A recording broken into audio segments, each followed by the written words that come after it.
बिस्मिल्लाहिर्रहमानिर्रहीम। अस्सलामुअलैकुम dear students and dear viewers. First year के टॉपिक जनरल की एमसीक्यू से रिलेटेड आज ये हमारा 8th वीडियो लेक्चर और ओवरऑल इसी टॉपिक से रिलेटेड अल्हम्दुलिल्लाह 15th वीडियो लेक्चर है जो हम अपलोड करने के लिए जा रहे हैं। स्टूडेंट्स, अब तक जितनी एमसीक्यूज़ आप लोगों को हम समझा चुके हैं उसी सीक्वेंस को हम आगे लेकर चलते हैं और आज अल्हम्दुलिल्लाह हम एमसीक्यू नंबर 36 से लेकर एमसीक्यू नंबर 40 तक डिस्कस करेंगे और इंशाल्लाह ताला आपको समझाने की कोशिश करेंगे। किसी किस्म का कोई सवाल हो तो कमेंट बॉक्स में आप हमको कमेंट करके बयान कर सकते हैं, पूछ सकते हैं। स्टूडेंट्स, आज की हमारी फर्स्ट एमसीक्यू के अंदर देखें क्या कहा जा रहा है और ओवरऑल ये हमारी 36 एमसीक्यू है। कहते हैं journal is also known as. Journal जो हमारा चैप्टर भी चल रहा है उसी को कह रहा है कि जनरल को मज़ीद क्या कहा जाता है, क्या उसको जाना जाता है और पहचाना जाता है। 4 ऑप्शंस आपके सामने लिखे हुए हैं। नंबर 1 कहते हैं book of original entry, second option में कहते हैं book of final entry, third option कहते हैं insurance summary, fourth and last option कहते हैं आपसे इनकम स्टेटमेंट। ये बात मैं आपको पहले भी इन्फॉर्म कर चुका हूँ, फिर इन्फॉर्म कर रहा हूँ कि जब 4 ऑप्शंस आपके पास आते हैं उन 4 ऑप्शंस में आप सबसे पहले तो ये देखा करें कौन सा ऑप्शन बिल्कुल भी बेकार है, किसी काम का नहीं है। तो यहाँ पे जो ऑप्शन मुझे बिल्कुल बेकार नज़र आ रहा है वो एक तो इंश्योरेंस समरी नज़र आ रहा है, क्योंकि इंश्योरेंस समरी नाम की कोई चीज़ होती ही नहीं है, लिहाजा इंश्योरेंस समरी तो बिल्कुल बेकार का ऑप्शन आ गया। सी ऑप्शन तो बिल्कुल बेकार हो गया। डी ऑप्शन को देखते हैं। डी ऑप्शन जो है वो आपके पास देखें क्या आ रहा है, book of final entry income statement. Income statement से भी कोई लेना देना नहीं है, क्योंकि इनकम स्टेटमेंट जो है वो एक ऐसी स्टेटमेंट होती है जिसके अंदर तमाम एक्सपेंसेस और रेवेन्यूज़ होते हैं, लिहाजा डी ऑप्शन भी आपके पास बिल्कुल गलत है। बुक ऑफ फाइनल एंट्री की बात करता है तो फाइनल एंट्री से भी कोई लेना देना नहीं है, अलबत्ता बुक ऑफ ओरिजिनल एंट्री से लेना देना है। एक बेसिक बात आपको और भी मैं बता दूं, पहले भी किसी वीडियो के अंदर मैं इन्फॉर्म कर चुका हूं, यहाँ पे फिर जिक्र आया तो बता देता हूं कि ओरिजिनल एंट्री की जो बुक होती है, जब बुक ऑफ ओरिजिनल एंट्री जो होती है, इसी का एक नाम और भी है, इसको हम कहते हैं book of prime entry. Book of prime entry बोलें जब बुक ऑफ ओरिजिनल एंट्री बोलें दोनों का एक ही मतलब है। स्टूडेंट याद रखिएगा कि बुक ऑफ ओरिजिनल एंट्री या बुक ऑफ प्राइम एंट्री में कौन कौन सी बुक्स शामिल हैं। उसके अंदर एक तो शामिल है आपके पास जनरल जो ये आपके पास खुद मौजूद है, जो एमसीक्यू की भी रिलेटेड है। जनरल की जो बुक होती है उसके अलावा कौन कौन सी बुक शामिल है, परचेज जनरल की बुक शामिल है, purchase return and allowance journal का बुक शामिल है, सेल्स जनरल शामिल है, sales return and allowance journal शामिल है और last but not least cash book शामिल है। ये टोटल 6 बुक्स जो हैं वो याद रखिएगा कि बुक ऑफ प्राइम एंट्री या बुक ऑफ ओरिजिनल एंट्री कहलाती हैं। इसको बुक ऑफ प्राइम एंट्री या बुक ऑफ ओरिजिनल एंट्री कहते क्यों हैं इस बारे में भी डिस्कस कर लेते हैं। याद रखिएगा हर वो ट्रांजैक्शन जिसको वेरी फर्स्ट टाइम जिस जगह रिकॉर्ड किया जाता है वो कहलाता है बुक ऑफ ओरिजिनल एंट्री, यानी कि फर्स्ट टाइम जब फर्स्टली जहाँ पे रिकॉर्ड होता है उसको हम बोलते हैं कि वो ओरिजिनल एंट्री है या बुक ऑफ प्राइम एंट्री है। तो सबसे पहले जहाँ रिकॉर्ड होता है या तो वो परचेज जर्नल है, या फिर वो purchase return and allowance journal है, या फिर वो सेल्स जर्नल है, या sales return and allowance journal है, या फिर जनरल है, और फिर आखिरी चीज़ जो बच जाती है वो है कैश बुक।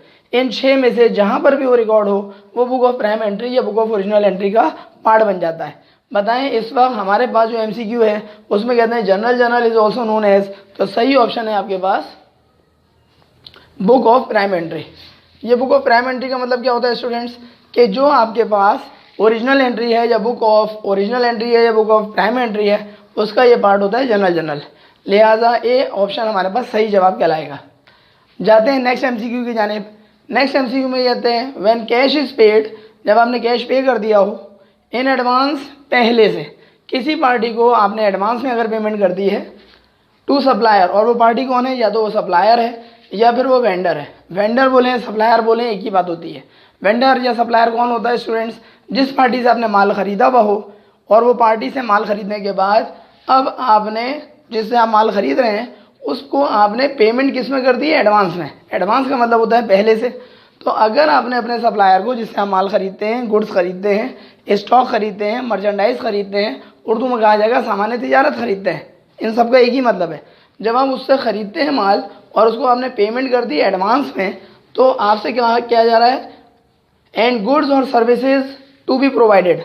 अगर आप उससे माल ख़रीद रहे हैं यानी कि गुड्स जिसको कहा जाता है वो अभी उसको प्रोवाइड करना बाकी है, या अगर आप उससे सर्विसेज ले रहे हैं और उसको सर्विस प्रोवाइड करना आपको अभी बाकी है, तो फिर कहा क्या जाएगा, आफ्टर सम टाइम, यानी कि कुछ अरसे के बाद वो पे करेगा। अगर वो कुछ अरसे के बाद आपको गुड्स फराम करेगा, पे से मुराद यहाँ पे गुड्स कहना चाहिए, गुड्स अगर कुछ अरसे के बाद वो फराम करेगा या सर्विसेज कुछ अरसे के बाद फराम करेगा, दोनों सूरतों में दिस कंसेप्ट इज कॉल्ड, इस कंसेप्ट को क्या कहा जाता है। 4 ऑप्शन आपके पास नजर आ रहे हैं। एक है प्रीपेड एक्सपेंस, नंबर 2 है नॉन पेमेंट, नंबर 3 है आपके पास सिर्फ पेमेंट, और नंबर 4 एंड लास्ट है नन ऑफ दीज। तो ये बात आप अच्छी तरीके से खुद ही अब तक समझ चुके होंगे। हर वो चीज़ जो एडवांस में पेमेंट कर दी जाए, पहले से पेमेंट कर दी जाए, तो अकाउंटिंग के ज़माने में उसको कहा जाता है प्रीपेड। प्री माने पहले से, पेड माने पे कर दिया। प्रीपेड का मतलब होता है जो चीज़ आपने एडवांस में पे कर दिया। और याद रखिएगा स्टूडेंट्स कि जो आप प्रीपेड होता है, जो चीज़ आप पहले से पे कर देते हैं, वो हमेशा हमेशा एसेट होती है। किसके पॉइंट ऑफ व्यू से? जिसने पे किया है। अच्छा, जिसकी जेब में पैसा जाता है एडवांस में, उसके पॉइंट ऑफ व्यू से इसको क्या कहा जाता है? अनअर्न्ड। अनअर्न्ड का क्या मतलब होता है? लायबिलिटी। लायबिलिटी किसकी होगी? वो सप्लायर की होगी जिसने एडवांस में पेमेंट रिसीव कर ली है आपसे, उसके लिए बन जाएगा अनअर्न्ड। अनअर्न्ड उसके लिए बन जाएगा लायबिलिटी। और यही पैसे चूंकि आपने एडवांस में आपने पे किए हैं, तो पे करने वाले के लिए कहलाता है प्रीपेड। और प्रीपेड के नेचर आप ऑलरेडी जानते हैं, ऑलरेडी आपको समझाया जा चुका है कि प्रीपेड को कहा जाता है कि ये आपका एसेट है। एसेट में भी कौन सा एसेट है? बिल्कुल सही कह रहे हैं, करंट एसेट है। नेक्स्ट एमसीक्यू की जानिब जाते हैं। नेक्स्ट एमसीक्यू है एमसीक्यू का number 38। Increase in account payable account will be recorded on. पहली बात तो ये बताइएगा कि अकाउंट पेएबल अकाउंट के अंदर क्या हो रहा है? इजाफा हो रहा है। अकाउंट पेएबल क्या होती है? आपकी लायबिलिटी होती है। लायबिलिटी के अंदर इजाफा जब होता है, और हर किस्म की लायबिलिटी के अंदर, भले वो किसी भी किस्म की हो, लायबिलिटी अकाउंट के अंदर अगर इजाफा होता है तो वो किस साइड पर रिकॉर्ड होता है? डेबिट साइड पर। जवाब है गलत। क्रेडिट साइड के ऊपर। सही जवाब यही है। बताएं सही जवाब इसको हम क्यों करार दे रहे हैं? क्योंकि लायबिलिटी में इजाफा जो है वो क्रेडिट साइड पर होता है।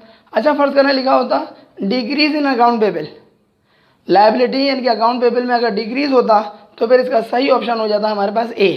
क्योंकि लायबिलिटी या अकाउंट पेएबल में अगर कमी हो रही है तो वो डेबिट साइड पर होता है, और लायबिलिटी के अंदर अगर इजाफा होता है, इंक्रीज होता है, तो वो क्रेडिट साइड पर होता है। थर्ड ऑप्शन भी देख लेते हैं, debit and credit side both. ये भी बिल्कुल गलत बात कह रहे हैं, क्योंकि किसी भी अकाउंट के अंदर, आपके पूरे सब्जेक्ट के अंदर अकाउंटिंग में कभी भी ऐसा नहीं हो सकता, हो ही नहीं सकता कि वो अकाउंट डेबिट साइड पर भी आ रहा हो और सेम अकाउंट क्रेडिट पर भी आ रहा हो एक ही एंट्री में। ऐसा कभी नहीं हो सकता। यहाँ पे क्या करें? Debit and credit side both. तो ये बिल्कुल बेकार का ऑप्शन ये दे रहे हैं, तो सी ऑप्शन गलत है। डी ऑप्शन वो भी गलत है, कहते हैं नन ऑफ दीज, तो नन ऑफ दीज भी गलत है, क्योंकि बी ऑप्शन आपके पास सही ऑप्शन है। स्टूडेंट्स, अब हम जाते हैं 39th एमसीक्यू की जानिब। 39th एमसीक्यू में देखिए क्या कह रहे हैं? Increase in account receivable. इस मरतबा अकाउंट रिसीवेबल में इजाफा हो रहा है। अकाउंट रिसीवेबल अकाउंट के अंदर विल बी रिकॉर्डेड ऑन। आप कौन सी साइड पे उसको रिकॉर्ड करेंगे? जिस तरीके से मैंने आपको लायबिलिटी के बारे में बताया था कि किसी भी किस्म की लायबिलिटी के अंदर अगर इजाफा हो रहा है तो याद रखिएगा वो सिर्फ और सिर्फ क्रेडिट साइड पर रिकॉर्ड होता है। इसी तरीके से किसी भी किस्म की लायबिलिटी के अंदर अगर कमी हो रही होती, डिक्रीज हो रहा होता, तो फिर उसका सही जवाब था डेबिट साइड। सेम ये कंसेप्ट इधर अप्लाई करिए, लेकिन इसका उसूल जस्ट रिवर्स है। जब भी किसी भी एसेट के अंदर इजाफा होता है तो आप उसको करते हैं डेबिट, और जब भी किसी भी किस्म की एसेट में कमी होती है तो आप उसको करते हैं क्रेडिट। ज़रा चेक करिएगा। सबसे पहले बताएं अकाउंट रिसीवेबल की नेचर क्या है? अकाउंट रिसीवेबल की नेचर होती है एसेट। एसेट में बताएं इजाफा है या कमी है? एसेट में इजाफा है। अगर एसेट में इजाफा है तो वो किस साइड पर रिकॉर्ड होगा? जाहिर सी बात है डेबिट साइड पर रिकॉर्ड होगा। बताएं स्टूडेंट्स, अगर ये एसेट के अंदर इजाफा है और एसेट में इजाफा आप उसको डेबिट साइड के ऊपर रिकॉर्ड करवा रहे हैं, तो सेकंड ऑप्शन आपके पास क्या है? Credit side. ये गलत कह रहे हैं। Debit and credit side both, ये भी गलत कह रहे हैं। नन ऑफ दीज, ये भी गलत कह रहे हैं। तो सही ऑप्शन है आपके पास डेबिट साइड। फर्ज करें ट्रांजैक्शन में बदल देता हूँ, यहाँ लिखता हूँ decrease in account receivable account will be recorded on. Account receivable account में क्या हो रही है? डिक्रीज माने कमी हो रही है। तो फिर कमी होने की सूरत में, चूंकि अकाउंट रिसीवेबल एसेट अकाउंट होता है, एसेट में अगर कमी हो रही है तो फिर आपका सही ऑप्शन हो जाता बी, यानी कि क्रेडिट साइड। आज की हमारी इस वीडियो लेक्चर का लास्ट एमसीक्यू और ओवरऑल 40th एमसीक्यू, इसके अंदर देखते हैं क्या लिखा हुआ है। When debit account offsets the credit account this system is known as. पहली बात तो यह आप बात अच्छी तरीके से ध्यान में रखिएगा कि हर डेबिट का कोई ना कोई क्रेडिट होता है और हर क्रेडिट का कोई ना कोई डेबिट होता है। ऐसा तो मुमकिन है कि एक से ज़्यादा डेबिट हो और क्रेडिट सिर्फ एक हो, और ऐसा भी मुमकिन है कि एक से ज़्यादा क्रेडिट हो और डेबिट सिर्फ एक हो। Both possibilities are possible in the journal. Problem ये है स्टूडेंट्स कि यहाँ पे जुमला देखें क्या लिखा हुआ है, when debit account offsets. Offsets का मतलब होता है बराबर कर देता है, मुतवाज़न कर देता है, इक्वल कर देता है। कौन? Debit account. कह रहे हैं जब, व्हेन माने जब, डेबिट अकाउंट क्या कर देता है? बराबर कर देता है। ऑफसेट्स माने इक्वल कर देता है। किसको इक्वल कर देता है? The credit account, credit account को। जब कभी भी डेबिट अकाउंट बराबर कर देता है क्रेडिट अकाउंट को, this system is known as, इस सिस्टम को, इस निज़ाम को क्या कहा जाता है? चार ऑप्शंस, सिंगल एंट्री सिस्टम कहा जाता है, डबल एंट्री सिस्टम कहा जाता है, पेटी कैश फंड कहा जाता है, या नन ऑफ दीज कहा जाता है। तो इसका सही जवाब स्टूडेंट क्या है कि जब भी डेबिट अकाउंट ऑफसेट कर देता है क्रेडिट अकाउंट को। इसी जुमले को ऐसे भी लिखा जा सकता था कि when credit account offsets debit account. भले डेबिट अकाउंट क्रेडिट करता है, डेबिट अकाउंट ऑफसेट करता है क्रेडिट अकाउंट को, या क्रेडिट अकाउंट ऑफसेट करते हैं डेबिट अकाउंट को, दोनों का एक ही मतलब है। तो इस सिस्टम को क्या कहा जाता है? Double entry system. स्टूडेंट्स ये भी बताइएगा, इसको हम डबल एंट्री सिस्टम कहते क्यों हैं? डबल एंट्री सिस्टम इसको हम इसलिए कहते हैं क्योंकि डबल एंट्री सिस्टम का मतलब ही ये होता है कि अगर कोई चीज़ डेबिट हो रही है तो लाजमी तौर पे क्या होगा? क्रेडिट ज़रूर होगी। और अगर कोई चीज़ क्रेडिट हो रही है तो लाजमी तौर पे कोई ना कोई चीज़ डेबिट होगी। और सिर्फ डेबिट या क्रेडिट या डेबिट ही नहीं होगी, बल्कि उनकी अमाउंट जो है वो हर हाल में बराबर होगी। कभी भी ऐसा पॉसिबल नहीं है कि डेबिट के अंदर तो फर्ज करें 10,000 आ रहा है और क्रेडिट में टोटल जो है वो आ रहा है 8,000, या क्रेडिट में फर्ज करें टोटल आ रहा है 12,000। It is not possible in any entry. Her entry में याद रखिएगा डेबिट का जो टोटल होगा वो क्रेडिट के टोटल के बराबर होगा। दूसरे अल्फाज में हम ऐसा भी कह सकते हैं कि क्रेडिट का जो टोटल होगा वो डेबिट के टोटल के बराबर होगा। उसकी रीज़न क्या है? उसकी रीज़न ये है कि डबल एंट्री सिस्टम के अंदर जितना भी अमाउंट डेबिट साइड पर होता है सेम अमाउंट क्रेडिट साइड पर होना चाहिए। इसी बात को हम ऐसे भी कह सकते हैं कि क्रेडिट साइड के ऊपर जितनी भी अमाउंट होगी सेम वही अमाउंट डेबिट पर भी होनी चाहिए। मैं फिर रिपीट कर दूं, ऐसा तो पॉसिबल है कि डेबिट के ऊपर सिर्फ एक रकम है, फॉर एग्जांपल कैश डेबिट, और क्रेडिट साइड के ऊपर जो है वो आपने कर दिया for example capital credit, same amount है। ऐसा भी मुमकिन है कि आपने कैश डेबिट करवाया, इक्विपमेंट डेबिट करवाया, बिल्डिंग डेबिट करवाया, कैपिटल में सिर्फ एक ही अकाउंट आ रहा है कैपिटल क्रेडिट। इसका अंदर डेबिट में कई रकमें आ रही हैं, लेकिन उन सब का टोटल जो है कैपिटल उसको बराबर कर देगा। कैपिटल अकाउंट आपने क्रेडिट कर दिया, हिसाब बराबर हो गया। क्या सीखा आपने? कि डेबिट का टोटल जो है वो क्रेडिट के टोटल के बराबर आ गया।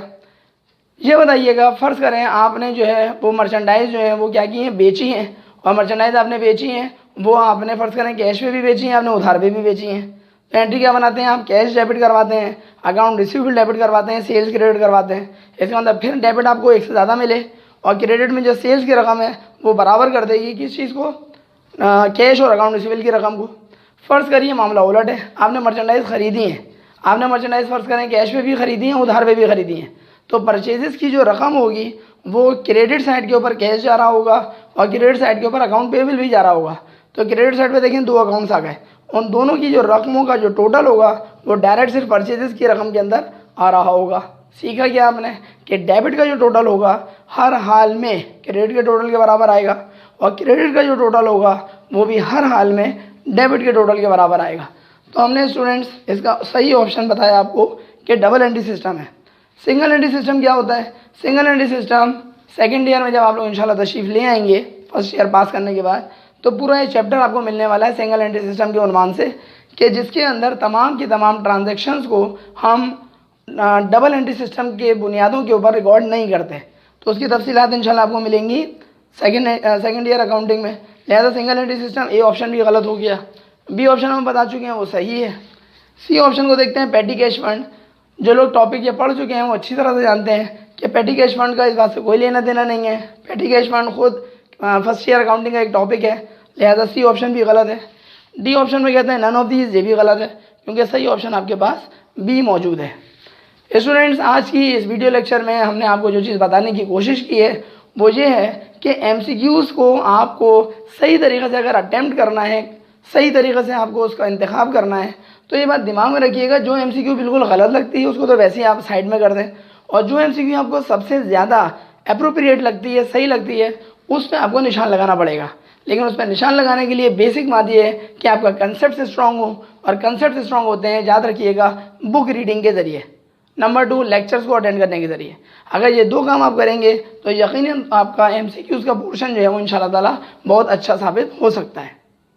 अगर आपको हमारी ये वीडियो पसंद आए स्टूडेंट्स, लाजमी इसको शेयर करें और ज़्यादा से ज़्यादा शेयर करें। जितना ज़्यादा शेयर कर सकते हैं उतना ज़्यादा आपका भला हो सकता है। कर भला हो भला की बुनियाद पर। चैनल सब्सक्राइब ना किया हो तो चैनल भी ज़रूर सब्सक्राइब कर लीजिएगा। बेल आइकन पर क्लिक करना बिल्कुल ना भूलें ताकि आपको हमारी नई वीडियोस की अपडेट्स फ़ौरन मिल सकें। अगली वीडियो लेक्चर तक के लिए अपने टीचर सर अली अहमद को इजाज़त दीजिए। अस्सलामु अलैकुम।